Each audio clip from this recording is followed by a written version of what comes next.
Bonjour à tous et bienvenue dans les chroniques de Vicky. Pour ce présent numéro, nous sommes allés à la rencontre d'un jeune médecin de l'hôpital Yalgado. Avec Guissou Oudraogo Alex, il sera question d'aller à la découverte d'une maladie qui fait ravage au sein de la population, surtout en période hivernale. Bonjour Alex.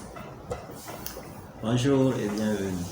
Merci de nous avoir ouvert vos portes. Avant de rentrer dans le vif du sujet, dites-nous qu'est-ce que le paludisme? Le paludisme est une maladie qui est due à des parasites du genre Plasmodium.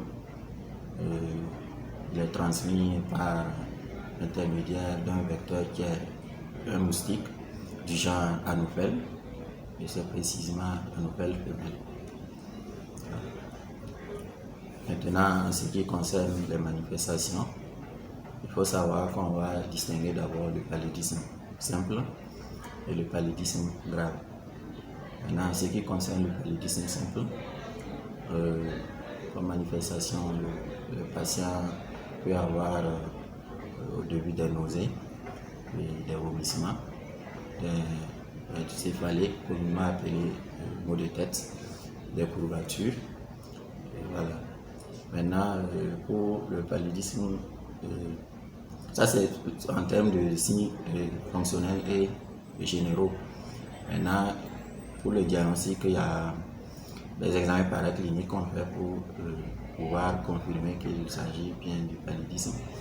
Et là-bas, vous aurez la goutte épaisse, la densité parasitaire qu'on fait chaque fois pour pouvoir savoir. Et plus d'autres examens pour compléter le diagnostic. Maintenant, ce qui concerne le paludisme grave, les manifestations, on peut concerner plusieurs appareils. On peut avoir des manifestations d'ordre neurologique, notamment les troubles de la conscience, les convulsions, peut avoir ce qu'on appelle la prostration, c'est-à-dire qu'à un moment donné, le malade aura du mal à marcher. Également, on peut avoir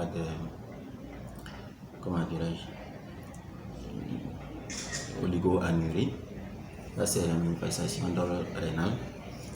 Et on peut avoir aussi des pâleurs cutanéo-muqueuses qui témoignent donc de l'anémie. C'est entre autres des manifestations du paludisme grave, c'est assez nombreux, mais il y a aussi les manifestations. D'accord, dites-nous à quel rang se place le paludisme parmi les maladies que connaît le Burkina Faso et quelle est la prévalence? Ici, vous savez, on a tellement de maladies au Burkina qu'on ne parlera pas en termes de rang, mais ce qu'il faut retenir, ce que la population doit retenir, que le paludisme est un véritable problème de santé publique. Voilà, c'est un véritable problème de santé publique et que la prévalence est élevée, ainsi que le nombre de décès.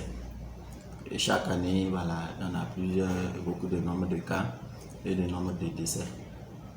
Et je tiens à signaler que chaque 2 minutes qui passent, il y a un enfant qui meurt du paludisme. Et selon le rapport mondial de 2017, le Burkina occupe la 8e place en termes de nombre de cas parmi les pays africains. Vous comprenez donc l'urgence qu'il y a, vous comprenez donc la gravité de la situation et donc un problème à prendre au sérieux. D'accord. Au Burkina Faso, pendant la saison hivernale, il y a beaucoup de cas de paludisme. Est-ce que cette année, on doit s'attendre à la même situation? Merci pour la question. Bien évidemment, le paludisme sévit de façon endémique avec un pic en saison hivernale.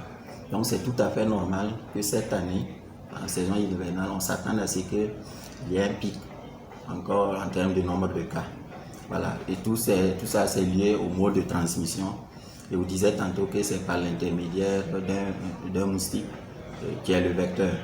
Et ce moustique-là aime vraiment les saletés, l'humidité. Et vous n'êtes pas sans savoir qu'en saison hivernale, toutes ces conditions-là sont réunies.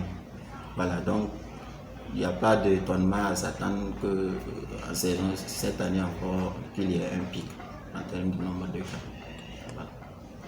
Y a-t-il des prévisions pour cette année?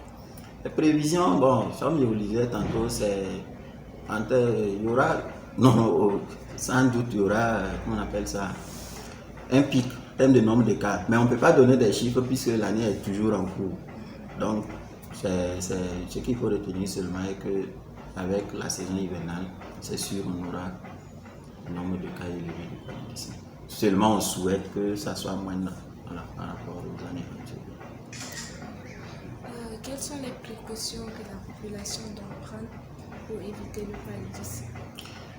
Bon, là, pour votre question, là, nous sommes dans le traitement préventif. Voilà, et comme précaution, elles sont d'ordre individuel, collectif et politique. Voilà, en ce qui concerne les précautions individuelles, c'est toujours les mesures qu'on donne dans les sensibilisations. Voilà, chacun doit travailler à dormir sous un moustiquaire imprégné d'insecticides. Et si vous n'en arrivez pas, il y a les crèmes anti-moustiques que vous pouvez utiliser. Il y a aussi les insecticides qu'on peut pulvériser à l'intérieur des maisons. Voilà. Maintenant, sur le plan collectif, dans chaque cour, dans chaque quartier, les gens doivent travailler vraiment à avoir un environnement sain. Je vous disais tantôt que le moustique aime les saletés. Donc, il faut un environnement sain, il faut assainir notre cadre de vie. Donc, les gens doivent s'organiser à vraiment assainir leur environnement, ne pas jeter les eaux au hasard. Surtout que nous sommes en saison hivernale, il faut toujours désherber les devantures des cours. Voilà. Et puis, bon, je prends un exemple. Vous pouvez être plus sensibilisé sur le paludisme que votre voisin. Donc, vous avez aussi un rôle de sensibiliser les voisins dans les quartiers. Donc, je pense que c'est comme ça que nous allons pouvoir arriver au bout de ce fléau-là. Maintenant, sur le plan politique, c'est demander aux décideurs.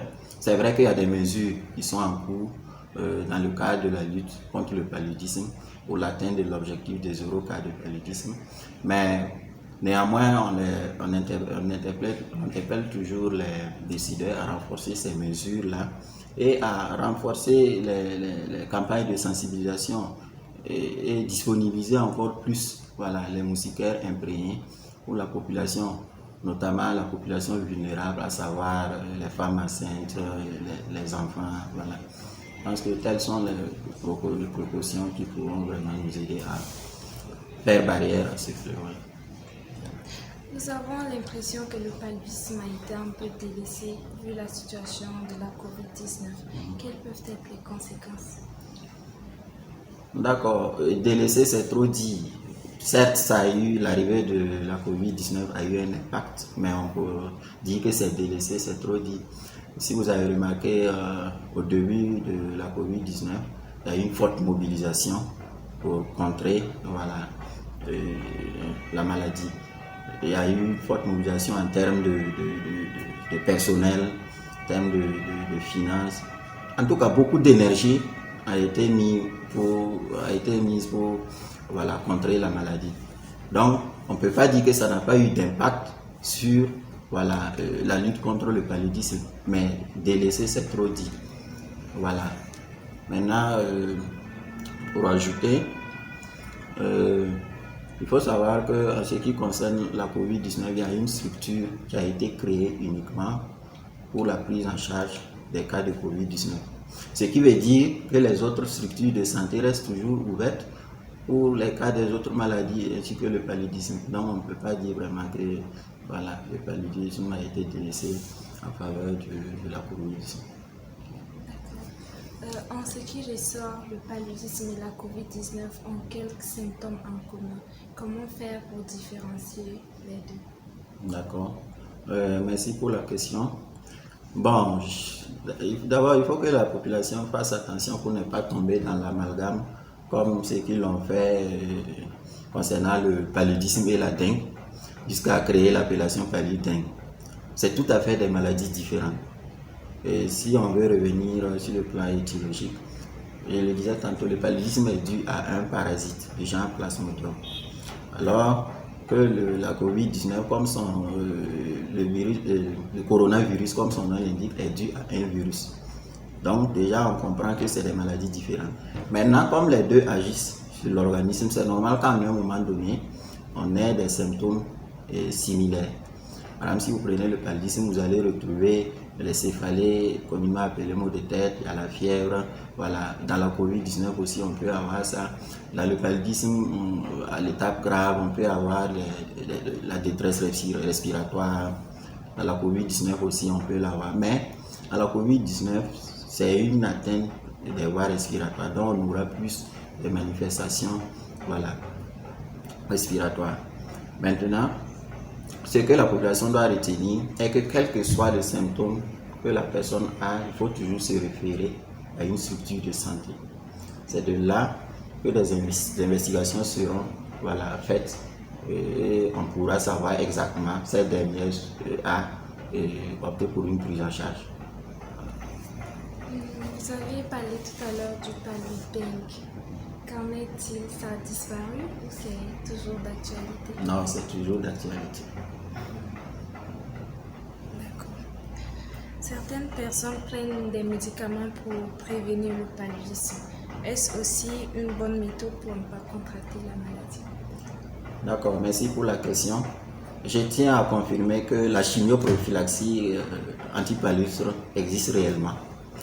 Maintenant, si cette chimioprophylaxie est faite en milieu médical, sous prescription médicale, nous la conseillons fermement. Maintenant, ce que la population ne doit pas faire, c'est l'automédication. Voilà, la population doit vraiment changer de comportement et s'éloigner de l'automédication. Parce que les produits dont vous parlez, de un, on ne sait pas de quel genre de produits ils prennent. De deux, on ne sait pas dans quelles conditions ces produits ont été conservés. Et pour finir, on ne sait pas comment ils prennent ces produits-là. Donc, encourager une chimioprophylaxie à l'aveuglette à la population, c'est vraiment quelque chose de mauvais. Donc, nous les invitons vraiment à s'éloigner de l'automédication et à toujours se référer aux structures de santé dans ce cadre-là. Parce que ça y va de leur santé. Voilà, donc c'est vraiment l'interpellation que nous avons. Vous avez un dernier mot à l'endroit de la population? Bon, comme dernier mot, je voulais revenir sur l'actualité, sur la COVID-19. Nous voulons leur demander de vraiment continuer à respecter les consignes. Voilà, c'est comme ça que nous allons tous arriver à contrer cette maladie-là. Néanmoins, il ne doit pas oublier qu'il y a le paludisme aussi qui est là. Donc, les mesures doivent concerner, le respect des mesures doit concerner non seulement la COVID-19, mais aussi le paludisme. Voilà, donc nous leur demandons de vraiment de toujours serrer la ceinture en termes de respect, voilà, des mesures concernant la COVID-19 et aussi essayer de vraiment mettre en œuvre, voilà, les différents conseils qu'on leur donne concernant le paludisme. Nous sommes à la fin de cette émission. Nous étions avec Dr Alex Guissou qui nous a parlé de long en large du paludisme. Merci de nous avoir suivis et à très bientôt pour un prochain numéro.